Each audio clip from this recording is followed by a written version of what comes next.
Okay, let's just be honest.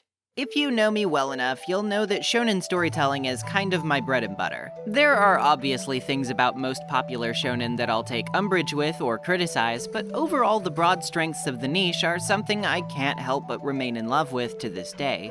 Huge bare-knuckle brawls centered around love and the power of friendship? Yeah, I'm in. Give me a likable cast of characters, a cartoonish villain threatening to tear them apart, and the grueling uphill climb of these people who have chosen to form a family of friends sticking up for each other beyond all odds, and chances are I might have just fallen in love with your story. And no better story exemplifies this core emotional appeal than that of Eiichiro Oda's seminal pirate manga masterpiece, One Piece. One Piece is a story that has its fair share of issues for me, yet surprisingly its length is only a hurdle of recommendation for me rather than experience. The breathtaking scope of its world, its interconnectedness, and the mastery Oda has over both short-term and long-term storytelling in order to create such a believably vast ocean is, to put it lightly, simply the kind of fantasy world genius that comes once in a lifetime. But just mythos isn't enough to carry a story, at least not for me. I love a good world build, but if I can't invest myself emotionally, it's going to be a problem to try to get me into something. But despite my as-of-yet silence about One Piece on YouTube until now, if you follow my Twitter, you'd already know how much I love One Piece, enough to have permanently inked the good old Straw Hat Jolly Roger into my skin last month for my birthday. That's the kind of passion and love that only comes from something truly special. So, as sappy as I can often be, you'd have to imagine One Piece also succeeds very well in that department. And boy, does it. But if it weren't for a very specific storyline early into the manga's run, I might have never stuck with the series long enough to know this. You see, One Piece gets kind of a rep among people who aren't fans of the high seas adventure as kind of stupid looking. And when I was a kid, believe it or not, I thought that One Piece was kind of stupid looking. Not even just owing to its insane length or more obvious observations like Oda's seeming inability to draw different women that don't also look as though they've been put through the taffy stretcher. No, the hurdle for me was basically just the art style, which is a shame because over the years I've come to really enjoy the exaggerated energy of a lot of Oda's world and characters. But I know that this still remains a sticking point for people who've never touched One Piece, preventing them from treading its deep waters. And I think if it weren't for the assistance of the arc I'm going to be discussing today, I'd have never given it the proper chance it deserved. But thankfully, I did have it. And maybe, if by the end of this video I've convinced you that it's a worthwhile arc of manga to check out, you'll have it to guide your way into this extremely wacky world too. And hey, come aboard! I've got life jackets! I've got meat!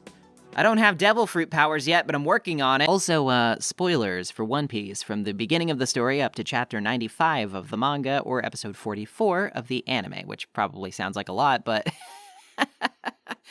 yeah, don't worry about that too much. Let's talk about what I think is one of the most important, powerful, and well-constructed arcs of shonen storytelling of all time, Arlong Park.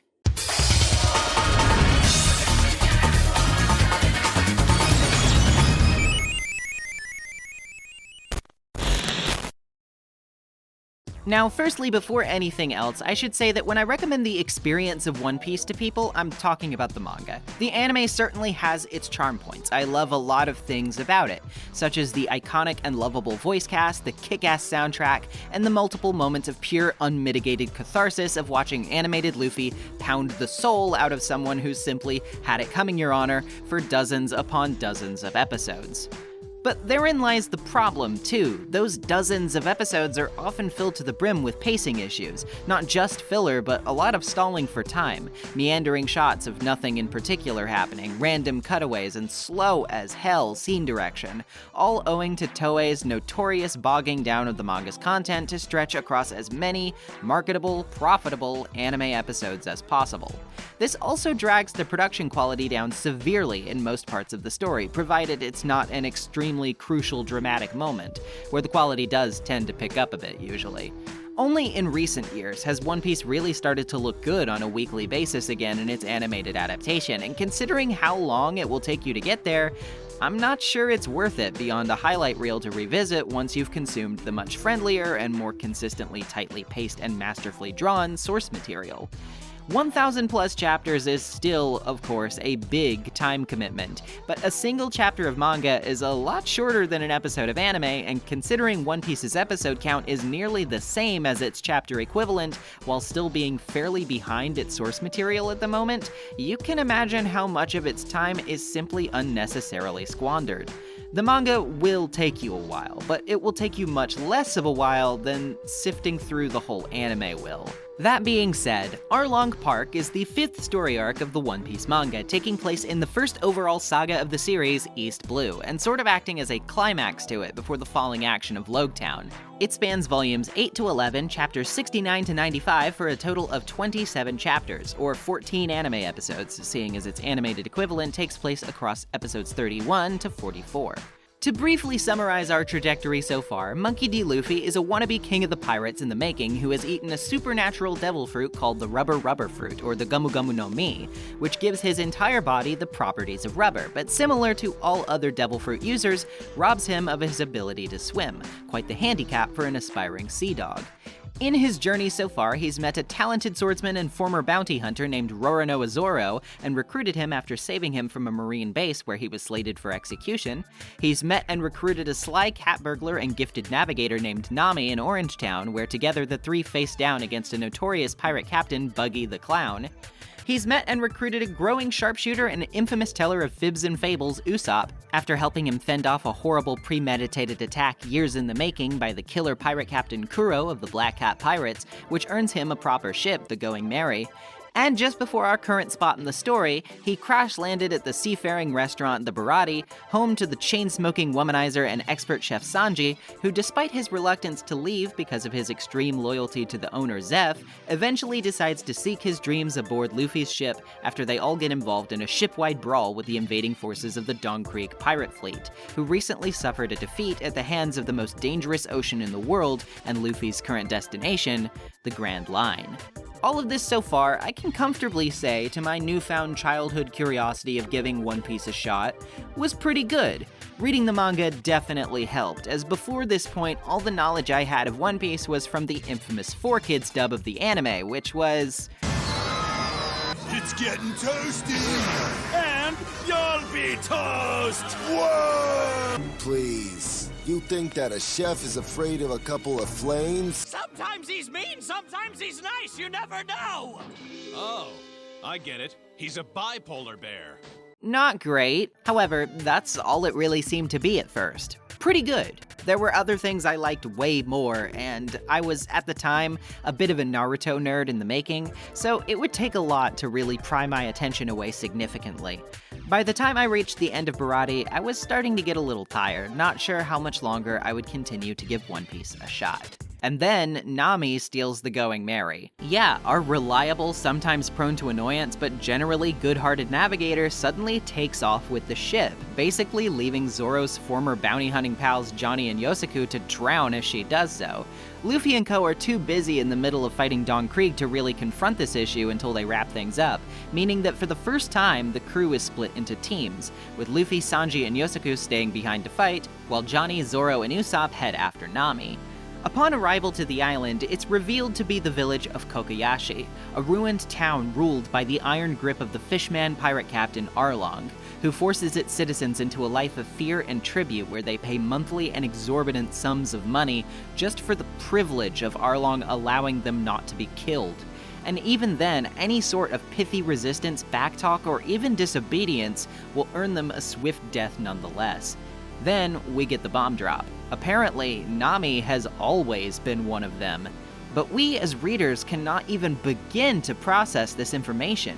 Surely Nami, who's been with us for nearly 70 chapters now, can't actually work for these horrific people, especially not considering the previous moral compass she's shown, even in her private on-screen moments. Something, no pun intended, seems kind of fishy, and just like the characters seeking her out, we're determined to get to the bottom of it. Finding themselves in the remains of Gosa Village, which has its houses upturned, the boys are given chase by the fishmen, but before they can put up a fight, they are pulled aside by a local woman named Nojiko, who reveals to Usopp that she is Nami's adopted sister, the island her hometown.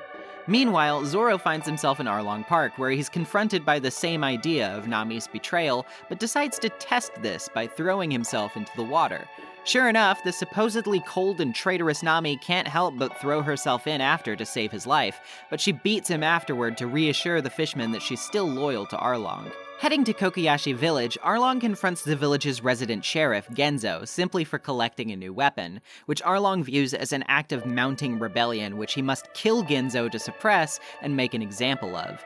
Usopp saves him just in the nick of time, but obviously invites more trouble onto himself as a result. At the grave of a woman named Belmare, who is apparently Nami and Nojiko's adoptive mother, Nami reveals to her sister that she's apparently almost finished paying some kind of fee to Arlong for the purpose of buying Kokoyashi Village back from him. It's here where we start to piece together the jigsaw of Nami's character up until this point, and recontextualization lends us a whole new perspective on her emotions. As much as she loves money and seems a natural thief, her skills are not necessarily one of only pleasure, but of necessity.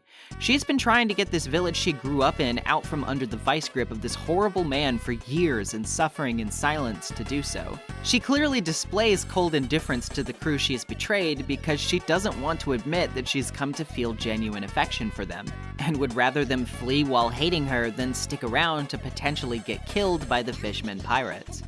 We can only imagine at this point, though, just what Nami went through to bring her to this tragic low in life, but it won't take us much longer to find out. Usopp is captured by the fishmen, and once again Nami's loyalty is tested. She's tasked with killing Usopp outright with a knife, which she apparently does by stabbing him and then kicking him into the ocean. We're given no reason to doubt these events as they're shown to us, and Johnny's horror in observing this from afar seems to solidify it. That's when Luffy's group finally arrives, running into Zoro. While Johnny rushes back to tell them what just happened, Luffy angrily refuses to even believe it, telling Johnny not to even say such things about her. When Nami herself emerges to tell Luffy that she was only partnered up with him for treasure and tells him to take his ship back and get off the island, Luffy again actively refuses. He knows something's up, and despite Nami's visible distress at the prospect, he's not going to leave until he knows what that something is. Luffy has already decided that Nami is part of his crew, part of his family, and now it's just a matter of figuring out what that roadblock is preventing them from continuing on together and destroying it. Usopp is thankfully not dead, obviously, and we finally see what actually happened back when he was apparently stabbed. Nami, in fact, stabbed her own hand, angling herself so that viewing her from behind, as the fishmen did, would only make it seem as if she thrusted her knife toward Usopp. Understanding her intentions, Usopp plays along, falling into the water and merely fainting before surfacing later alive and well, fully knowing that Nami had saved his life. Despite this not being clearly pointed out to us as readers until now, we even had enough information to indicate this to us, complete with the limited angle of view and the fact that Nami's hand mysteriously seems injured after the altercation, though our attention is not deliberately drawn to it. Nojiko gathers everyone to tell them Nami's past and the reasons for her actions, and reveals that when they were both little girls, they lived with their adoptive mother, a former Lady Marine named Belmare. Despite being poor, they were happy, until Arlong arrived at Kokoyashi one day. Upon arrival, he immediately demands the citizens pay for their lives or die as a consequence, with 100,000 berries being the monthly price for each adult and 50,000 for each child. It goes without saying that given their financial situation, Belmare could not pay this fee, only scrounging together 100,000 total, which would be enough for herself or enough for the children. At first, Genzo tries to convince the girls to go into hiding, separated from their mother as they help Belmare cover up signs that a family was living in her home. It's a cruel and unusual separation, but for what it's worth, it does seem like the only option that would keep all three alive. Belmare nearly goes along with this, but before Arlong's crew can leave with her 100,000, sparing her life while ignorant of the children, she can't help herself. She speaks up, clarifying that the fee is for her 2 children, and she'll just have to die to even things out.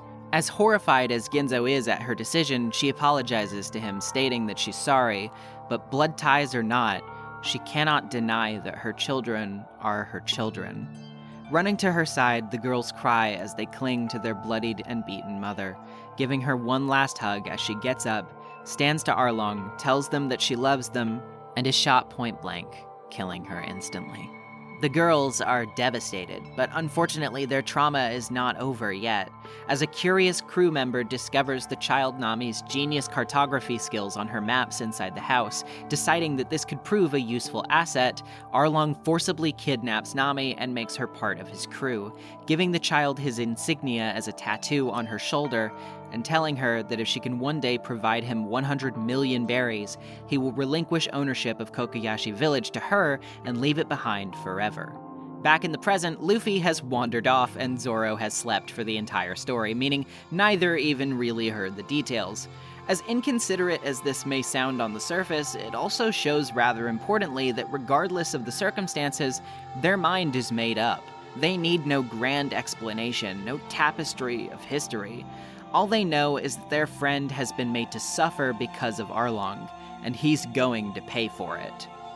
At the same time, corrupt marine forces arrive on the island, which foreshadows a large and staying theme throughout the series, having been tipped off to the location of Nami's reserve of hidden money and confiscating it for being stolen. Gee, wonder who told them. She tries to stop them, as this is the money meant for her repurchase of the town, but they successfully get away. The previously cold townspeople even reveal to Nami at this point that they knew her intentions all along, merely pretending to be disconnected from her so that if she ever decided to give up on them in the village and live freely away from Arlong, she wouldn't feel the need to look back. Broken, dejected, and now faced with the fact that Nojiko has been shot in the stomach by the Marines while trying to protect her, Nami races to Arlong in a fury, tearfully demanding to know why he hasn't upheld their deal after so long.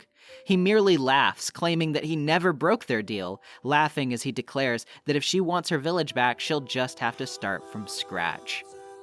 With nowhere to go as she watches the villagers rally behind her pain, she's unable to stop them from marching to what she knows will be their deaths, as they declare they won't stand a second longer of Arlong torturing her.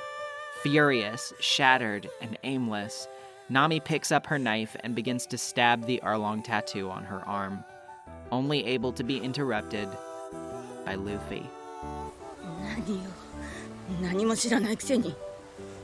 8年間、この島で何があったのか知らないくせに。ああ、知らねえ。あんたには関係ないから、島から出てけって言ったでしょ。ああ、言われた。出てけ！出てけ！出てけ！出てけ！出てけ！出てけ！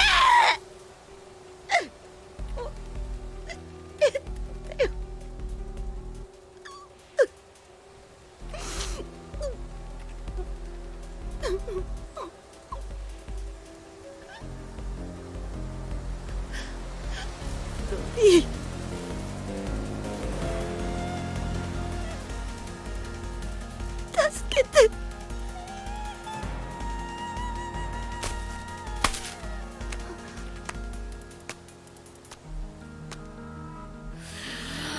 当たり前だ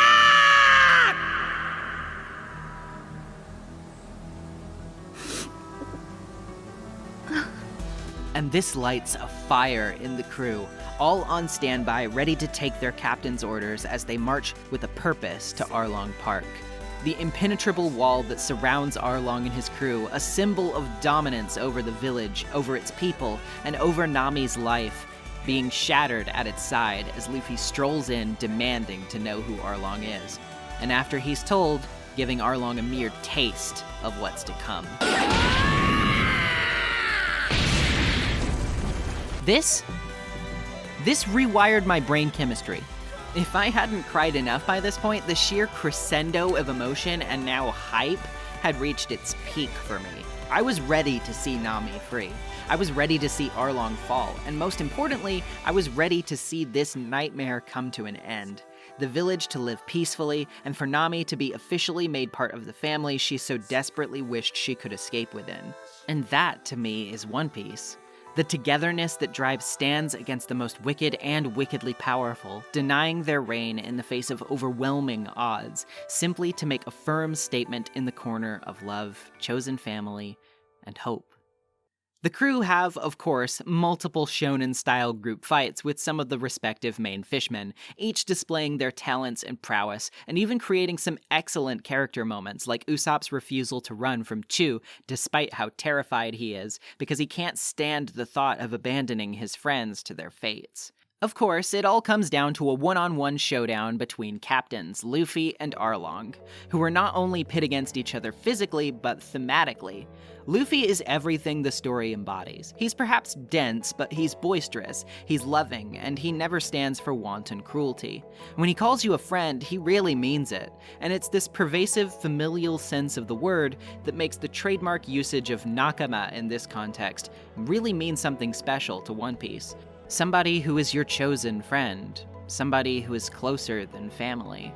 By contrast, Arlong has only ever used people for his own ends, despising the people around him who he views as inferior, destroying lives and homes purely on a selfish whim, disregarding all of the cruelty he perpetrates, wearing a terrible grin and daring to call Nami his nakama in Luffy's presence. Their contrast couldn't be clearer, but it does become a bit more clear when one of my favorite exchanges in the whole series occurs between the two. Continually receiving help from others during their brawl, Arlong derides Luffy, asking if he has any pride as a captain because of his continued need to rely on other people to get a leg up. Luffy responds that he can't use swords, he can't navigate, he can't cook, and he can't even lie. That there are so many things that without his friends he'd never have a snowball's chance in hell of pulling off on his own.